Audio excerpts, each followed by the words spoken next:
네, 우리 7일자 말씀 고린도전서 15장 35절부터 49절까지 한 절씩 교독하겠습니다. 고린도전서 15장 35절부터 제가 읽겠습니다. 누가 묻기를 죽은 자들이 어떻게 다시 살아나며 어떠한 몸으로 오느냐 하리니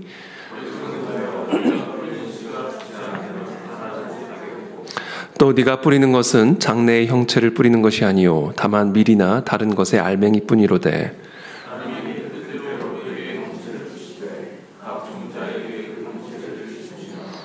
육체는 다 같은 육체가 아니니 하나는 사람의 육체요 하나는 짐승의 육체요 하나는 새의 육체요 하나는 물고기의 육체라.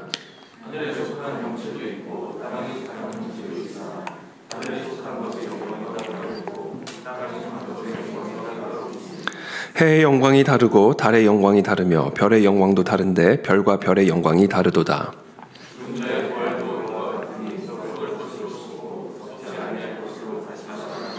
욕된 것으로 심고 영광스러운 것으로 다시 살아나며 약한 것으로 심고 강한 것으로 다시 살아나며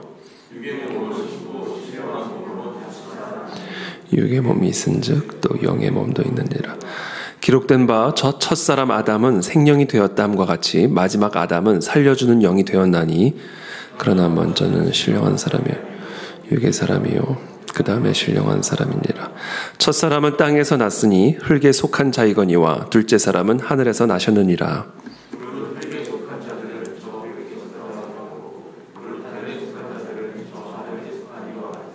함께 읽습니다. 우리가 흙에 속한 자의 형상을 입은 것 같이 또한 하늘에 속한 이의 형상을 입으리라. 아멘. 네, 오늘은 부활에 관한 말씀입니다.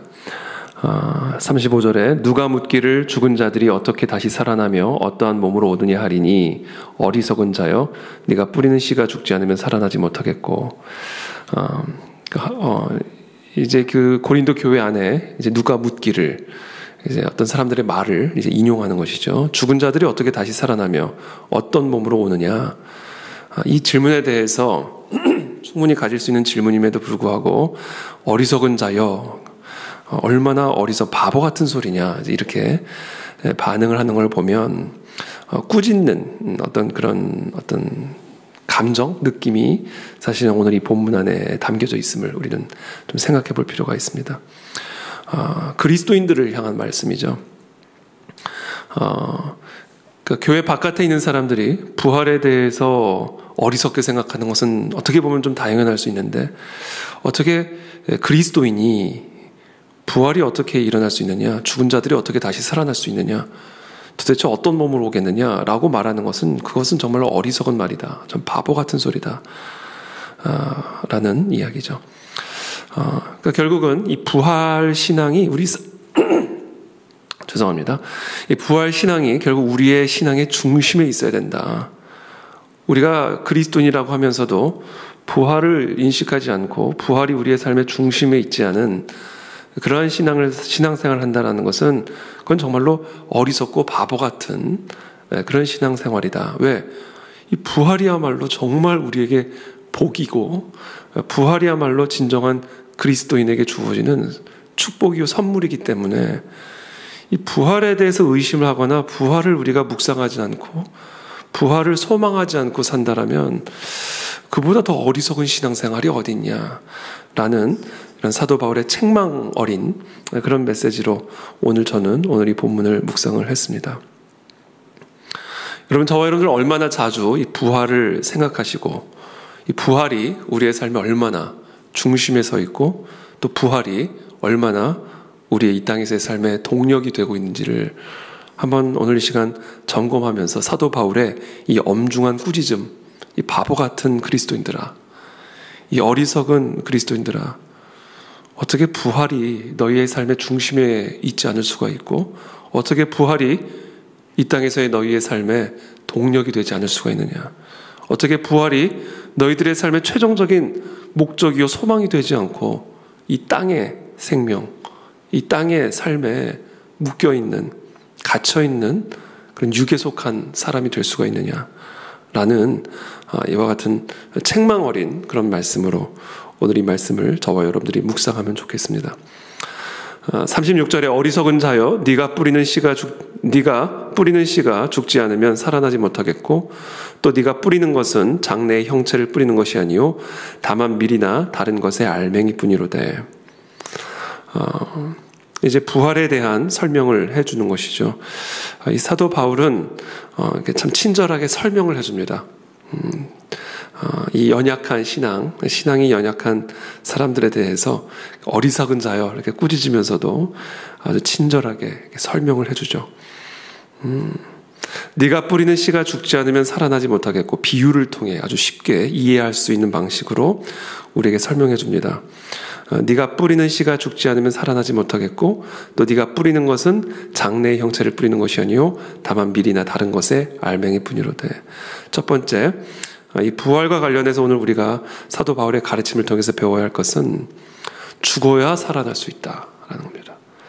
제가 종종 설교 때도 여러분들에게 말씀을 드리지만 이 땅의 자연의 질서, 또 자연의 현상, 우리가 이 자연 세계에서 발견할 수 있는 다양한 이치들은 사실은 눈에 보이지 않는 저 초자연적인 세계의 질서와 법칙과 이치들을 담아내고 있습니다. 우리는 이 땅에서 육의 옷을 입고 육의 눈을 가지고 살아가기 때문에 눈에 보이지 않는 세계를 온전히 다 볼 수가 없습니다. 또 눈에 보이지 않는 세계를 우리의 유한한 지혜로 다 헤아릴 수가 없습니다. 그래서 우리를 사랑하시는 우리 하나님 아버지는 친절하게, 그렇죠? 우리의 어리석음을 꾸짖지 않으시고 아주 친절하게 이 땅의 자연의 질서, 우리의 눈으로 볼 수 있고 또 우리의 지혜로 헤아릴 수 있는 그 범위 안에 하나님의 그 눈에 보이지 않는 초월적인 초자연적인 질서와 이치와 법칙들을 담아주셨습니다. 그래서 우리는 그것을 통해서 눈에 보이지 않는 질서를 발견할 수가 있게 되는 것이죠. 이것이 우리의 영적 성숙에, 우리의 영적 성장에 아주 중요한 원리가 됩니다. 그래서 예수님은 복음서에서도 항상 공중에 나는 새를 통해서, 뿌리는 씨를 통해서 눈에 보이지 않는 초자연적인 그 질서와 법칙과 이치들을 우리에게 가르쳐 주셨죠. 그래서 우리가 이 자연 세계를 잘 관찰함으로써 그 안에 담겨진 영적 이치들을 우리의 삶에 적용시키는 것이 우리의 영적 성숙과 성장에 아주 큰 도움이 됩니다. 우리의 연약한 믿음을 붙들어주고 우리의 흔들리는 믿음을 다시금 견고하게 붙들어주는 것이 다 이 자연 세계 안에 그 놀라운 영적 원리들이 담겨져 있는 것이죠. 그래서 사도 바울도 그와 같은 예수님의 가르침의 방식들을 그대로 적용을 해서 씨를 가지고 이 부활이라고 하는 우리의 이 어리석고 우둔한 영성과 지혜로는 헤아리기 어려운 그 부활을 설명을 해주는 아주 단순한 씨, 그렇죠? 어디서나 보이고 어디서나 하는 이 씨 뿌리는 자의 비유를 통해서 이 부활의 이 초월적인 진리를 우리에게 설명하고 있죠. 씨는 죽어야 살아나죠, 여러분.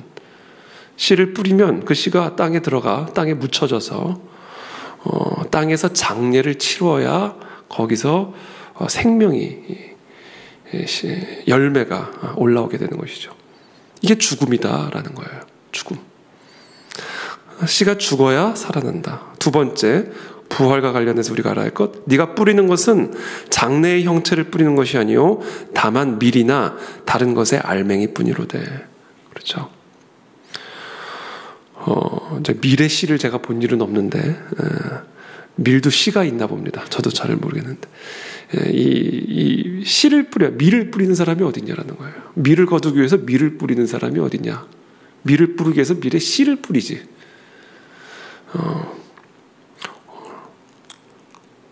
또 어떤 씨가 있죠. 예를 들면 호박을 뿌리는 사람이 어디 있어요? 호박 씨를 뿌리죠. 그래서 호박을 거두는 거죠. 이게 바로 부활의 원리다라는 겁니다. 그래서 우리의 육신의 몸은, 지금 우리가 갖고 있는 이 육체는 씨다, 씨. 그리고 이 씨가 죽음으로써 이 부활의 몸을 우리가 새롭게 입게 된다.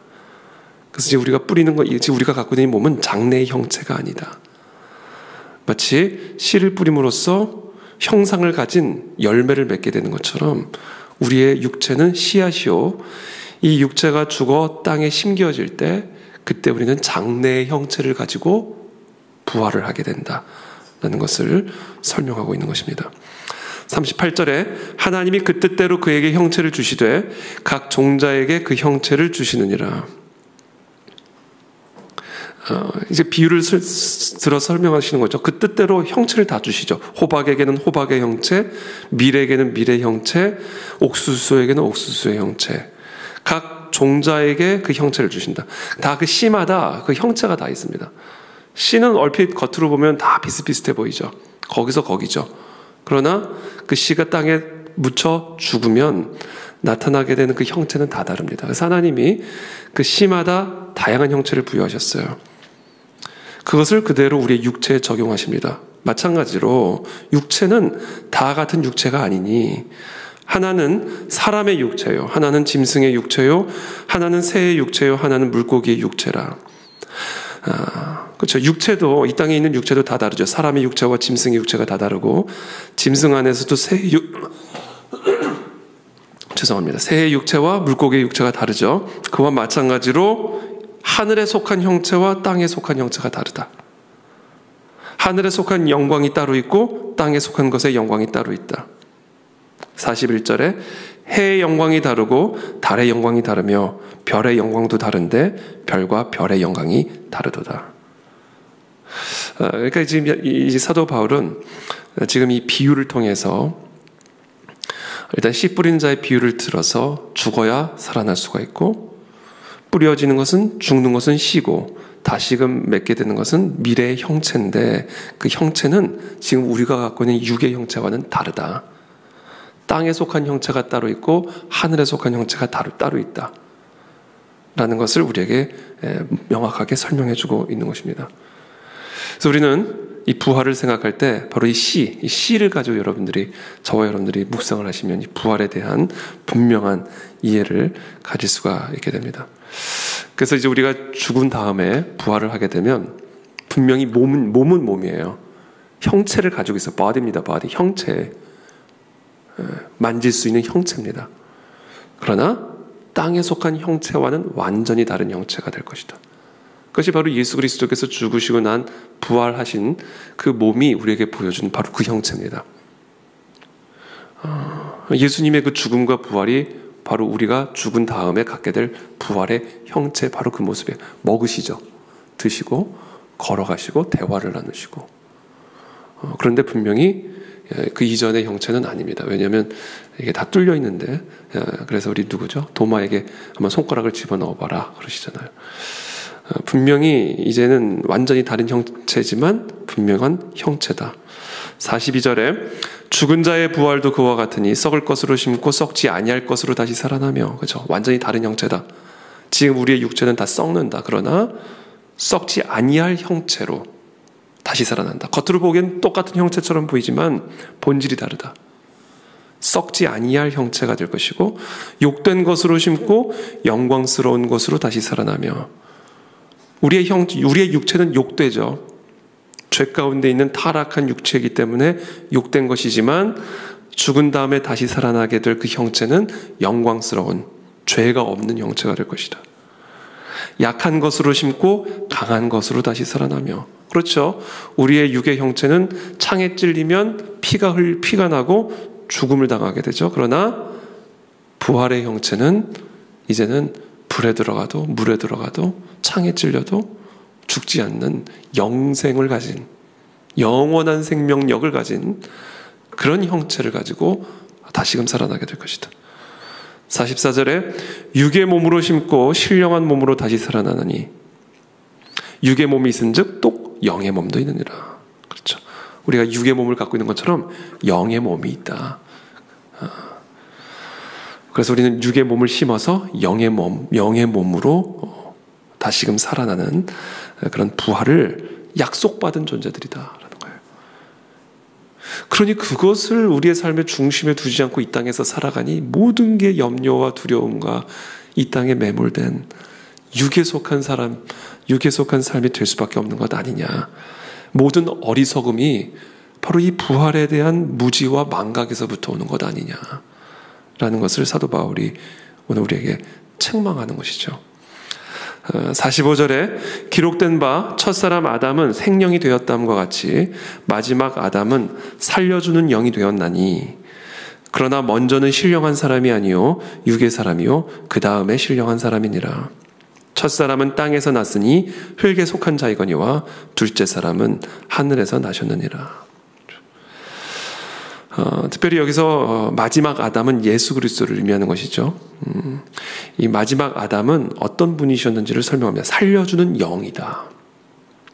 이분이 예수 그리스도이십니다. 아주 실질적인 의미죠. 우리가 예수 그리스도를 영접하는 것이 왜 그렇게 중요한 것인가? 우리가 이 예수 그리스도를 전하는 것이 왜 그렇게 중요한 것인가? 아주 실질적인 의미를 가지고 있는데 이게 뭐냐면 죽음을 이기고 부활하게 하는 영이에요. 예수 그리스도가. 모든 사람은 다 죽잖아요. 그리고 모든 사람은 다 죽음에 대한 염려와 두려움과 공포에 있잖아요. 근데 그것을 근본적으로 극복하고 이기게 해주는 것이 예수 그리스도의 이름이다라는 거예요. 살려주는 영이다. 이게 우리가 예수 그리스도를 반드시 믿어야만 하는 것이고 예수 그리스도를 반드시 전해야만 하는 것입니다.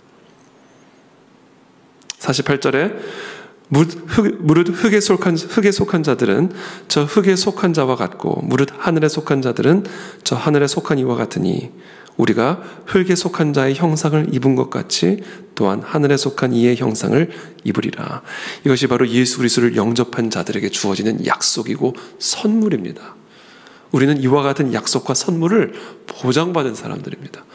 그러니까 우리가 이 땅에서 무엇을 두려워할 필요가 있으며 무엇 때문에 염려를 할 필요가 있으며 우리가 도대체 이 땅에서 무엇을 위해 살아가야 되겠는가? 그러니까 우리의 삶에, 우리의 신앙에 이 부활이 중심에 있지 않는다면 우리는 어리석은 삶을 살 수밖에 없습니다. 이 땅에 유한한, 길지도 않은 이 땅의 유한한 삶을 너무나 어리석은 그런 삶을 살아갈 수밖에 없게 된다라는 것이죠. 모든 염려와 두려움과 속임수로부터 깨어날 수 있는 길은 바로 이 부활을 우리의 삶의 중심에 두는 것입니다.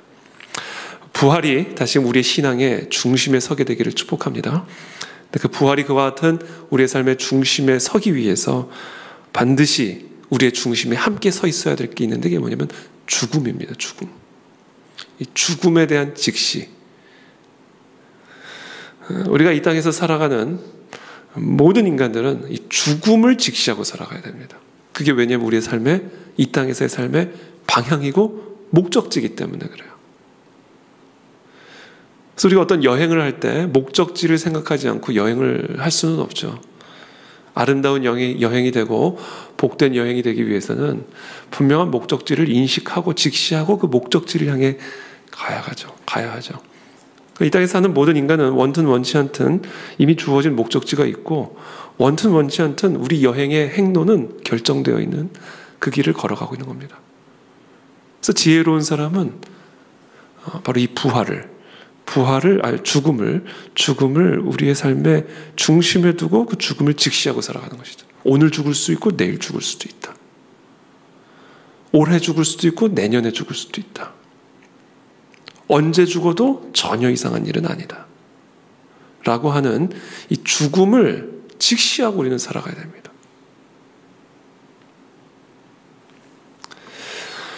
오늘날 이 시대에 가장 중요한 특징이 있는데 그것은 바로 이 죽음을 부정하는 시대를 살아가고 있다라는 것이죠. 그 이유는 당연해요. 전 충분히 동감합니다. 왜 죽음을 부정할까? 이보다 더 명확한 것도 없는데 왜 모든 사람들은 마치 죽지 않을 것처럼 부정하고 살아가는 것일까? 인간이 의미를 부여하는 모든 행위, 인간이 의미를 부여하는 모든 행위는요, 죽음을 부정하는 것에 기초를 하고 있습니다. 여러분, 죽음은 모든 걸 다 부정해버려요. 곱하기 0이라고 제가 항상 얘기하잖아요. 곱하기 0입니다. 이 땅에서 뭘 해도 곱하기 0이에요. 죽음은 모든 것을 무의미하게 만들어버립니다. 그래서 인간이 이 땅에서 의미를 부여하는 모든 행위들은 죽음을 부정하는 것에 기초를 두고 있습니다. 죽음을 받아들이는 순간 그건 의미가 없는 거기 때문에 그래요. 그래서 우리는 이 땅의 것들에 의미를 부여하기 위해서 끊임없이 죽음을 부정하는 삶을 살아갑니다. 그래서 결국은 이제 우리가 이 죽음을 우리의 삶의 중심에 두고 우리가 나이와 상관없이, 왜 흔히들 그런 얘기들 하잖아요. 오는 건 순서가 있어도 가는 건 순서가 없다.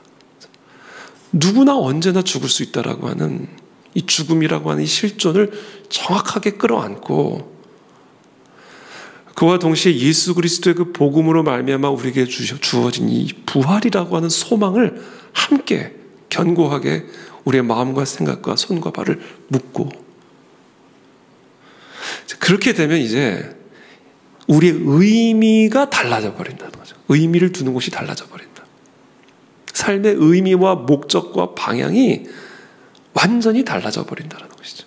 그것이 정확하게 저 영원한 나라, 저 영원한 상급, 저 영원한 생명의 우리의 모든 삶의 본질, 중심, 목적, 방향이 재설정이 되어진다.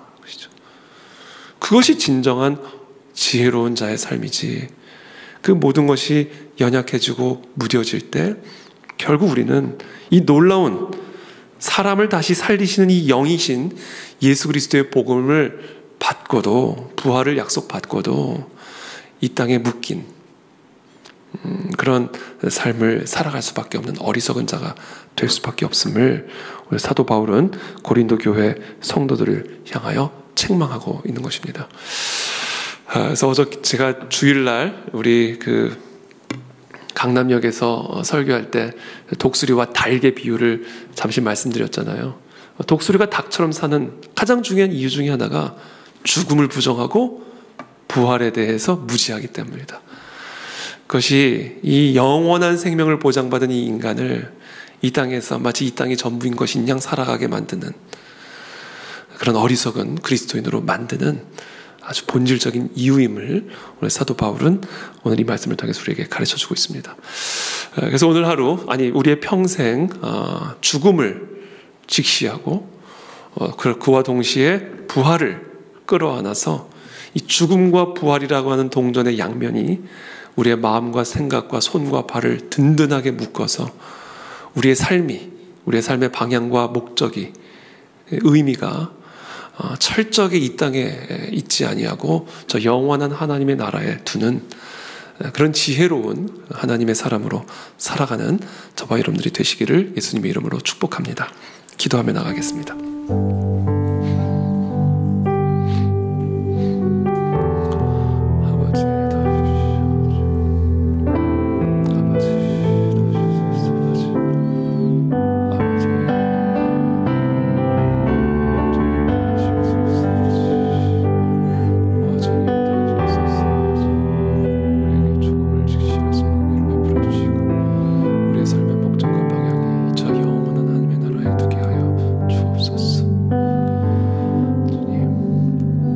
살아계신 하나님 감사합니다. 오늘 우리에게 주신 이 생명의 말씀을 붙들고 오늘 하루 이 죽음과 부활을 다시 한번 우리의 마음과 생각과 손과 발에 든든하게 묶어 우리의 발걸음이, 우리의 시선이, 우리의 마음의 중심이 이 땅에 묶여 있지 아니하고 저 영원한 하나님의 나라에 묶여 있는 참된 자유한 그런 참된 그리스도인의 삶을 살아갈 수 있도록 우리 모두에게 이 새벽에 은혜를 베풀어 주시옵소서. 부활의 소망을 품게 도와주십시오. 죽음을 이기신 그 예수 그리스도의 그 생명으로 말미암아 모든 것을 이기고 모든 것을 감당하며 모든 것을 넉넉하게 극복할 수 있는 그 힘을 주시는 그 부활의 능력과 부활의 소망으로 오늘 하루도 모든 일들을 넉넉하게 감당하시는 우리 모두가 될 수 있도록 은혜를 베풀어 주시옵소서.